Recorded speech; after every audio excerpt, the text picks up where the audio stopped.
మన హిందూ సాంప్రదాయంలో ఏ పూజలు పునస్కారాలు చేసుకున్న నవగ్రహాలని చక్కగా మనం పూజ చేసుకుంటాం.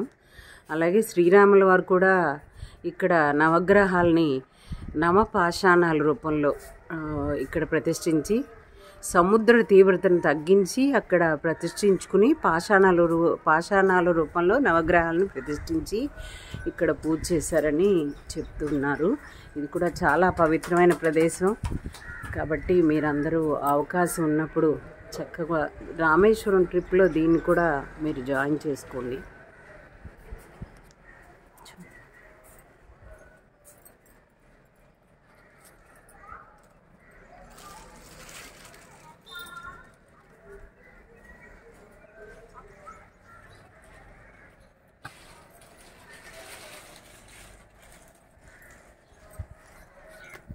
చుట్టూ సముద్రం. రామేశ్వరంకి వచ్చినప్పుడు దేవీపట్నం నవపాషాణాలుని కూడా యాడ్ చేసుకుంటే కవర్ చేసుకోవచ్చు. ఇది రామేశ్వరం నుంచి 67 కిలోమీటర్లు వస్తుంది. 67 కిలోమీటర్లు బస్సెస్ ఉంటాయి. దేవీపట్నం బస్ స్టాండ్కి ఎదురుగానే రోడ్లోంచి వెళ్తే ఒక 1/2 కిలోమీటర్ నడిచి వస్తే ఇది వస్తుంది. ఇక్కడ నవగ్రహాలు నీళ్ళలో ఉంటాయి. మామూలుగా మొక్కుబడి ఉండేవాళ్ళు నీళ్ళలో దిగి ఇచ్చేస్తారు, లేదంటే మనం బయట నుంచి చూడవచ్చు. ఇప్పుడు మీకు నవగ్రహాలని పాషాణాల రూపంలో ఉండి చూపిస్తాను. ఇదంతా సముద్రం, చుట్టూ సముద్రం మీరు చూడవచ్చు. చుట్టూ సముద్రం మధ్యలో ఇప్పుడు మీకు చూపిస్తున్నాను. ఇవి నవగ్రహాలు మాట పాషాణాల రూపాల్లో ఒక్కొక్క చోట ప్రతిష్ఠించాడు భగవంతుడు శ్రీరామచంద్రమూర్తి.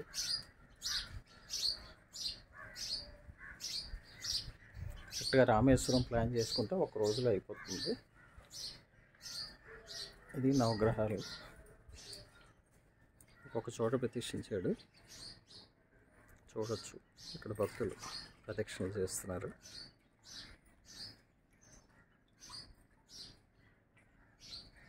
నవపాషాణాలు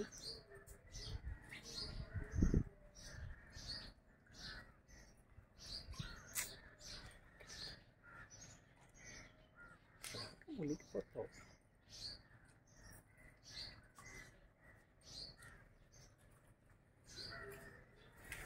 చూడొచ్చు. ఎవరన్నా రామేశ్వరం ట్రిప్ ప్లాన్ చేసుకునేవాళ్ళు ఇది కూడా చూడవచ్చు. రామేశ్వరం బస్ స్టాండ్ నుంచి డైరెక్ట్ బస్సెస్ ఉంటాయి.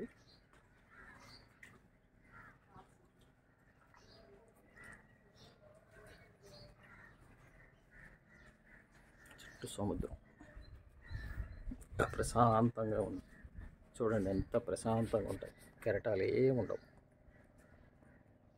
సముద్రం, చేపలు చూడవచ్చు, పెద్ద పెద్ద చేపలు.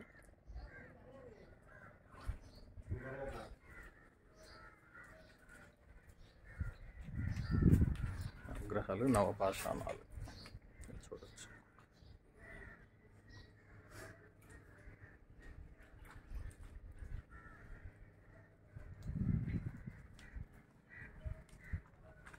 ఇది ఎంట్రన్స్.